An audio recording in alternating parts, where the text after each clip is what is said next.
kandi bavuga ngo hano ngo muri umudugudu nta ruswa ibamo.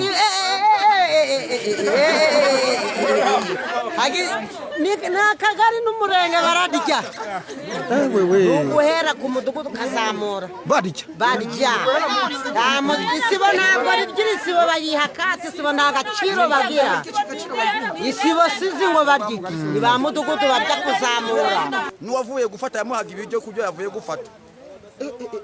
Nuvuga ngo mubiza umuntu wafataga ibyo kurya yarabanzaga akagabana na mudugudu yaramuye ingo ngo byagendaga bite. Umuntu yava gufata akaza mu rugo rwawe ngo urambereza kubyo wavuye gufata ugafata nk'amabakuru 2 y'umuceri cyangwa 3 ukamuhereza ngo ugira amahoro. Abayobozi bashuniye ibisambo mu ico gihumbi n'ubuyobozi bw'umuhereza wenda ibyo ukeneye anabiguhesha ariko byarabuze. Ubu barambiga ndamawe mu ndagira bakuziza ikisi bazize yuko nabarese hano hano ntago mwemera bameze hano abaritegekera icyo bashaka. Hano abayobozi babujije kuvuga da magambo tugira uravuga bakagutarutsa bavuga bakagutarutsa bakaguhindura umusazi batuvyire abaturage mbivuze bose bari kumva neje mu gitondo nimva ngapfigiti bazamenye kari byo nziza. Muri make urishinganishije dishinganishije n'umuryango wanjye wose.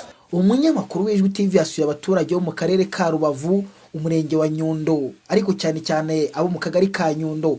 Aba baturage bakirije umunyamakuru agahinda kabo ariko kwikubitiro haje itsinda ry'abazunguzayi barenga 300 bavuga ko batekeye umutwe na mudugudu wabo akabaryo twabo abizeza kubashyira ku rutonde rwo bazahabwa amafaranga yo kwiteza imbere ariko bagategereza amaso agahera mu kirere. Ikindi kibazo bafite ngo nuko ubuyobozi bwabategetse kutigera na rimwe bavuga karengane kabo ngo dore ko nugerageje kuvuga bamuhigisha uruhindu. Ibibazo bagaragaje byo ni byinshi harimo ngo nuko bamba uburenganzira bwo kwitorera abayobozi ndetse n'ibindi. Nitwa Protais Mbarushimana, reka mbareke mwiyumvira aba baturage n'akarengane kabo. Twagerageje kuvugana n'umuyobozi w'akagari ka Nyundo Bwana Somana Jean Marie Vianney nawe atubwira ko abayobozi bamubujije kuvugisha abanyamakuru bityo dukurira inzira ku murima avuga ko atatuvugisha atabanje gusaba uruhushya bo hejuru kuko bishobora kumwubikira imbehe.